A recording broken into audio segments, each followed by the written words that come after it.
Hello, good morning मेरे प्यारे बच्चों। उम्मीद करते हैं कि आप लोग खुश और स्वस्थ होंगे और साथ ही पढ़ाई जारी रखे होंगे।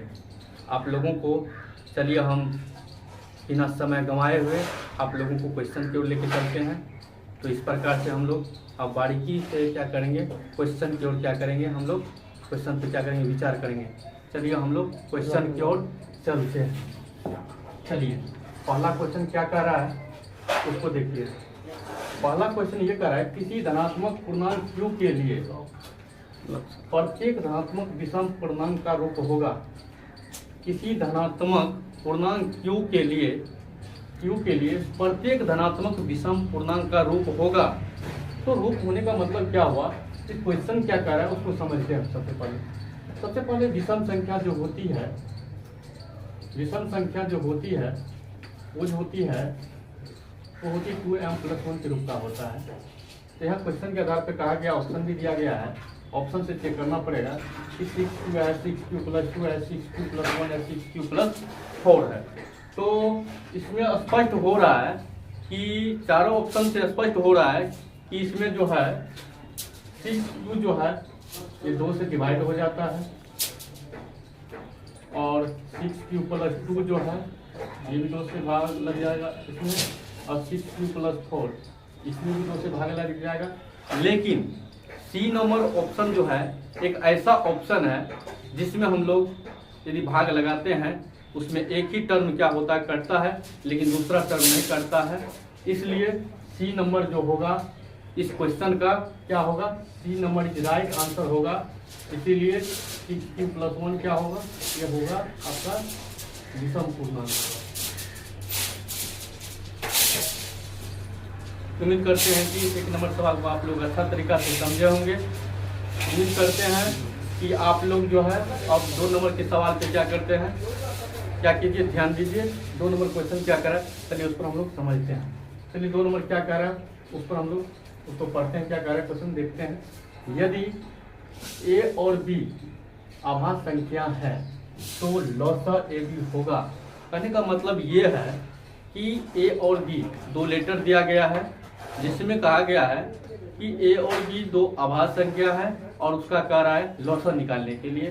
सपोज दैट मान लीजिए ए बी, मान लीजिए 2 क्या है आभास संख्या है, 3 क्या आभास संख्या है। यदि हम इसका लॉसर निकालना चाहेंगे,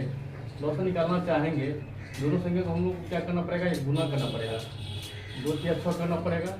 तो इससे स्पष्ट हो रहा है कि ए और बी 2 आभास संख्या, तो उसका लॉसर क्या होगा इस आधार पे कि उन दोनों संख्याओं का क्या होगा, गुणनफल होगा। उन दोनों संख्या क्या होगा, गुणनफल होगा। ठीक है, चलिए इसलिए ऑप्शन सी नंबर जो होगा, option C is right answer होगा इस क्वेश्चन का। उम्मीद करते हैं कि आप 2 नंबर के क्वेश्चन को क्या किए होंगे, अच्छा से समझे होंगे। इसी प्रकार से चलते हैं अब हम चलते हैं अगले क्वेश्चन की ओर। क्वेश्चन नंबर 3 क्या कर रहा है, चलिए हम पढ़ते हैं। π/3 है, लीजिए आप लोगों के बीच में पाई वाला क्वेश्चन पुनः आ गया। चलिए पाई वाला क्वेश्चन पर हम लोग क्या करते हैं, इसको बनाते हैं आगे की ओर। तो पाई तो ये ऑटोमेटिकली आप लोग को पता है कि ये अपरिमेय संख्या है, लेकिन इसमें कहा गया है π/3। 3 क्या है, 3 परिमेय है, 3 क्या है, परिमेय है। और परिमेय में यदि हम लोग क्या करते हैं, परिमेय संख्या से भाग देते हैं तो उसका जो रिजल्ट आता है वो भी क्या आता है, एक अपरिमेय संख्या आता है। इसलिए जो होगा 3 नंबर का आंसर जो होगा बी इज राइट आंसर होगा। उम्मीद करते हैं इस 3 नंबर के सवाल को भी आप लोग जो है अच्छा तरीका से समझे होंगे। चलिए इसी प्रकार से हम लोग 4 नंबर के क्वेश्चन पर क्या करते हैं, विचार करते हैं, देखते हैं कि क्वेश्चन क्या कर रहा है। चलिए 4 नंबर क्वेश्चन क्या है उसको पढ़ते हैं। 2 संख्याओं का मौसा 27 है एवं लॉसर 162 है। यदि उनमें एक संख्या 54 है तो दूसरी संख्या क्या होगी। क्वेश्चन क्या कर रहा है कि आपको जो है मौसा और लॉसर दिया गया है और उनमें भी पहली संख्या दिया गया है, तो कह रहा है कि दूसरी संख्या क्या होगी। तो दूसरी संख्या होने का ये मतलब है कि दूसरी संख्या का जो फॉर्मूला होता है वो क्या होता है, मौसा गुना लौसा होता है। मोटा गुना लौसा बटा पहली संख्या होता है।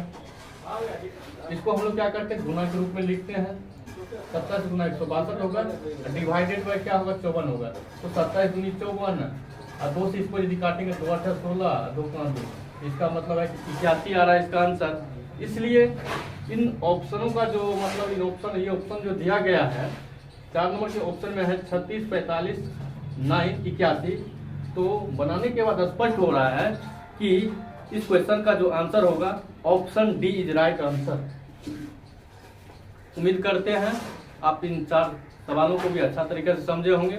चलिए अब हम जो है 5वां क्वेश्चन के जो होता है आगे बढ़ते हैं। क्वेश्चन क्या कर रहा है नहीं कर रहा है उसको हम लोग पढ़ते हैं। चलिए 5 नंबर क्वेश्चन क्या है उसको देखिए। क्वेश्चन कर रहा है 2 परिमेय संख्याओं के बीच कितनी परिमेय संख्या हो सकती है। 2 परिमेय संख्याओं के बीच कितनी परिमेय संख्या हो सकती है। तो मान लीजिए कि सपोज दैट 2 और 3 परिमेय संख्या है। तो 2 परिमेय संख्याओं के बीच जो होती है ये क्या होती है, अनंत परिमेय संख्या हो सकती है। इसका हम लोग कल्पना नहीं कर सकते हैं। जितना चाहते हैं निकालने के लिए परिमेय संख्या, 2 परिमेय संख्या के बीच में परिमेय संख्या, उतना परिमेय संख्या निकलेगा। तो इसीलिए 5 नंबर का जो राइट आंसर होगा वो 5 नंबर का आंसर होगा डी इज राइट आंसर। उम्मीद करते हैं कि आप 5 सवाल को जो है अच्छा से समझे होंगे और अपने दिमाग में एडजस्ट किए होंगे। चलिए इसी के साथ आज क्लास को एंड करते हैं।